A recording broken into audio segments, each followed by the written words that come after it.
morning, dear hearts. We are on lesson 277. Please subscribe. When you hear today's lesson, you're going to say, sounds familiar. Maybe you don't know why. I'll tell you.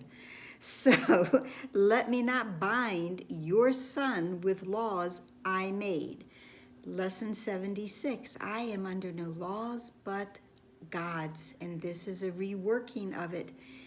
A shorter version, truthfully, but it is the same idea that the only laws that I am under are the laws of God, not the laws I made. In lesson 76, it says, the body is endangered by the mind that hurts itself, and that is the mind that makes up laws that are other than the laws of God. And for God, there is one law, and it is the law of love.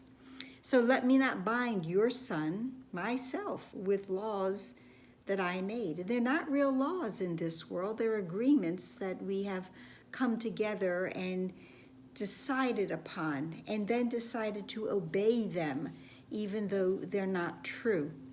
Your son is free, my father. We were born free. We were created free. We have nothing to hold us back. We are free from mistakes.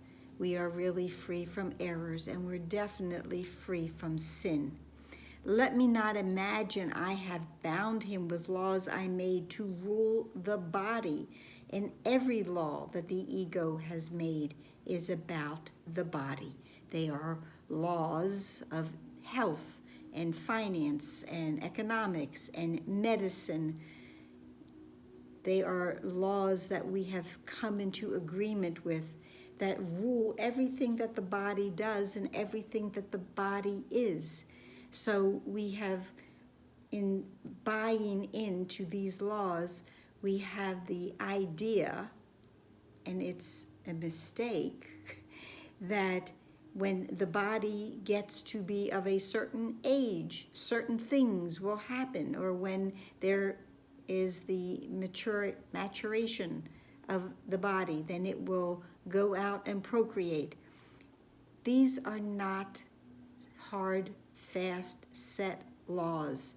These are just ideas that have been agreed upon and then followed, but followed blindly. He is not subject, your son is not subject to any laws I made by which I try to make the body more secure.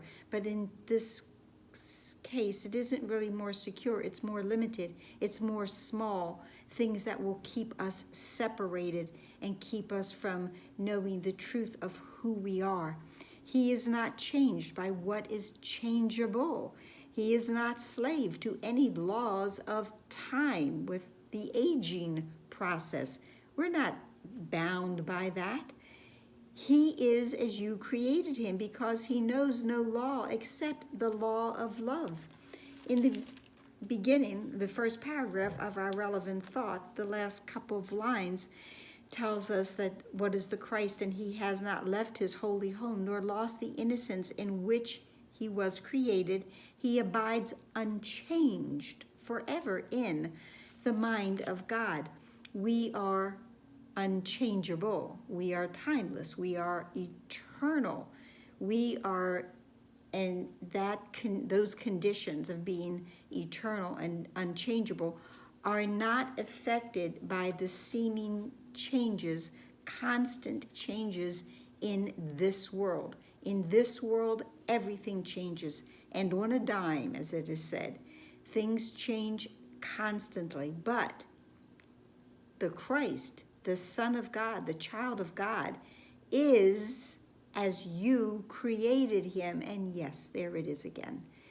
As we were created, we so remain.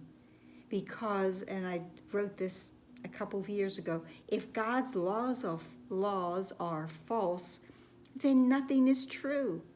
Nothing is true if God's law, the law of love, is not true.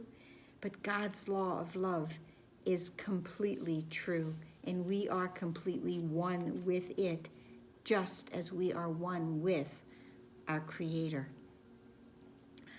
Second part of the lesson, the more text portion. Let us not worship idols, nor believe in any laws idolatry would make to hide the freedom of the Son of God. As I said, we're created free. All of these laws of this world, of the ego, are about bondage and keeping things in line, keeping things limited and small-minded. He is not bound except by his beliefs, going back, that the body is endangered by the mind that hurts itself. The body suffers just in order that the mind will fail to see that it's a victim of itself. Only what's going on in the mind is what can hurt or influence the body. So, he is not bound except by his beliefs. Yet what he is far beyond his faith in slavery or freedom. He is free because he is his Father's child. And he cannot be bound unless God's truth can lie and God can will that he deceive himself. In the course, in many lessons, and some not that far past, it tells us that whatever dies was never really alive. So this law of life in the ego world is not true either, because if something dies, ceases to be, it never truly was. So I'm free. I am free from every constricting, limiting thought that I have ever imagined, because I am as God created me. And that's it for today. I hope it helped.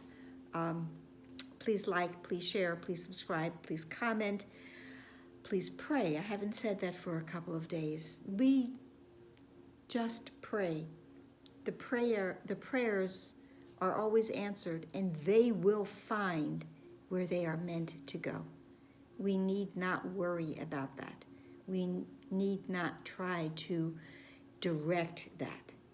Let that be handled for us. Like, share, subscribe, comment, pray. Please be here tomorrow. Namaste.